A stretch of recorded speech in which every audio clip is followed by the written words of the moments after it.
અમુક રેસીપી આપણે ત્યાં ઉપવાસ કે વ્રતમાં ખવાતી વર્ષોથી બનતી આવતી હોય છે। આજે આપણે એક તેવી જ ટ્રેડિશનલ રેસીપી બનાવીશું, બટેકા અને સિંગદાણાની ખીચડી, જે આપણે પહેલેથી જે એકદમ ટ્રેડિશનલ રીતે બને છે તેમ ઇઝી રીતે બનાવીશું।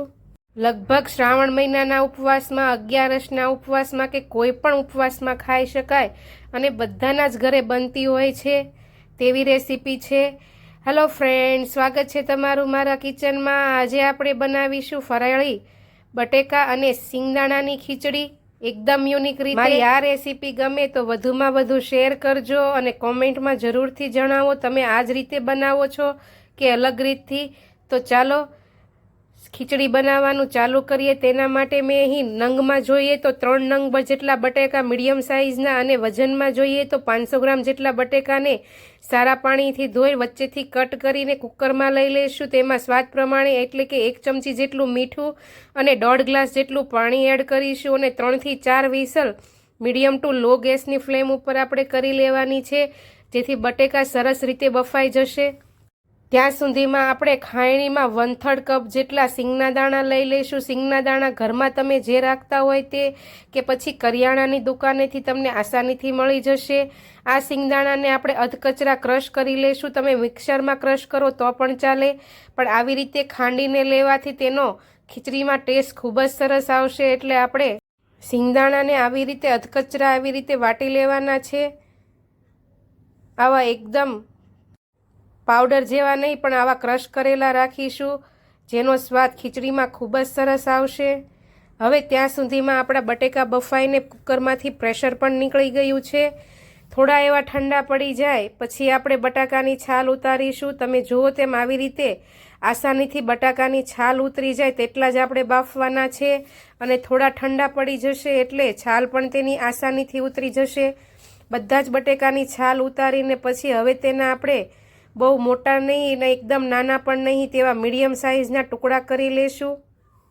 તમે હાથથી મેશ કરી લો તો પણ ચાલે, કે પછી આવી રીતે ચાકુથી ટુકડા કરી લો તો પણ ચાલે। આવી રીતે એક જ સરખા આપણે મીડિયમ સાઇઝના બટેકાના ટુકડા કરી લેવાના છે। શું તમારા ઘરે પણ બટેકા અને સિંગદાણાની ખીચડી હજુ પણ બને છે અને તમે પણ આ જ રીતથી બનાવો છો તો મને કોમેન્ટમાં જરૂરથી જણાવજો। હવે બટેકા આપણા બધા સુધારાઈ ગયા છે। હવે આપણે એક જાડા તળિયાવાળા પેન કે પછી નોનસ્ટિક પેનમાં મીડિયમ ગેસની ફ્લેમ ઉપર 2 ચમચી તેલ અને 2 ચમચી ઘી ગરમ કરવા માટે મૂકી દઈશું। એકલું ઘી હોય તો પણ ચાલે, પણ ઘી જલ્દી ગરમ થઈ જાય છે તેથી બળવાની બીક લાગે, એટલે બને ત્યાં સુધી અડધું તેલ ને અડધું ઘી મૂકવું, તેનો ટેસ્ટ સરસ આવશે ખીચડીમાં। બંને ગરમ થઈ જાય એટલે તેમાં 1 ચમચી જેટલું જીરું એડ કરીશું। જીરું સરસ એવું તતડી જાય એટલે તેમાં 2 ચપટી જેટલી આપણે હિંગ એડ કરીશું। હિંગ તેલમાં સતળાઈ જાય એટલે 5 થી 6 મીઠા લીમડાના પાન એડ કરીશું અને આ બધી વસ્તુને બરાબર મિક્સ કરી દઈશું। અને હવે 3 થી 4 નંગ જેટલા લીલા મરચાંને ઝીણા ઝીણા સુધારીને લઈ લઈશું અને તેમાં એડ કરીને મરચાંને આપણે બરાબર 30 સેકન્ડ માટે સાતળી લેવાના છે અને પછી જે સિંગનો આપણે અધકચરો ભૂકો કરીને ખાયણીમાં રાખ્યો છે તે તેમાં એડ કરીશું અને 1 મિનિટ માટે તેલમાં બરાબર સાતળી લઈને સિંગના ભૂકાને આપણે થોડો એવો ક્રિસ્પી કરી લઈશું અને 1 ઇંચ જેટલા આદુના ટુકડાને છાલ ઉતારીને તેને ખમણી લેવાનું છે। આદુથી ખીચડીમાં ટેસ્ટ ખૂબ જ સરસ આવશે એટલે જરૂરથી નાખવું, પણ જો તમને ન ગમતું હોય તો સ્કીપ પણ કરી શકો। હવે આ બધી જ વસ્તુને આપણે તેલમાં બરાબર મિક્સ કરીને સાતળી લઈશું।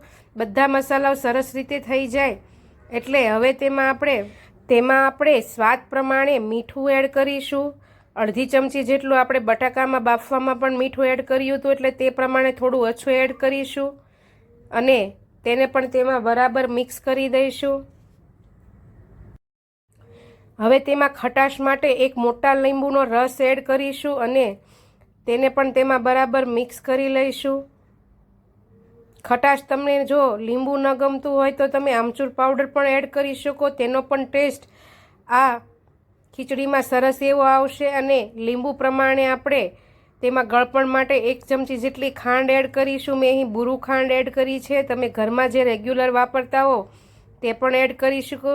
તેને પણ તેમાં બરાબર મિક્સ કરી દઈશું આપણે અને થોડું એવું પાણી નાખીને લગભગ 4 થી 5 મોટી ચમચી જેટલું એટલે કે 1/4 કપ જેટલું પાણી નાખીને પાણી ગરમ થઈ જાય એટલે આપણે તેને 3 થી 4 મિનિટ માટે લો ગેસની ફ્લેમ ઉપર ઉકાળીને સરસ એવું ઘાટું મિશ્રણ તૈયાર કરી લેશું. તમે જુઓ તેમ સરસ રીતે ઉકળી ગયું છે અને ઘટ ગ્રેવી જેવું થઈ ગયું છે. હવે તેમાં અડધી ચમચી જેટલો મરી પાવડર એડ કરીશું, જેથી બટાકાની અને સિંગદાણાની આ ખીચડી પચવામાં સરળતા રહે અને ટેસ્ટ પણ સરસ આવે. અને હવે બાફેલા બટેકા જે આપણે એક સરખા ટુકડા કરીને રાખ્યા છે તે તેમાં એડ કરી દઈશું.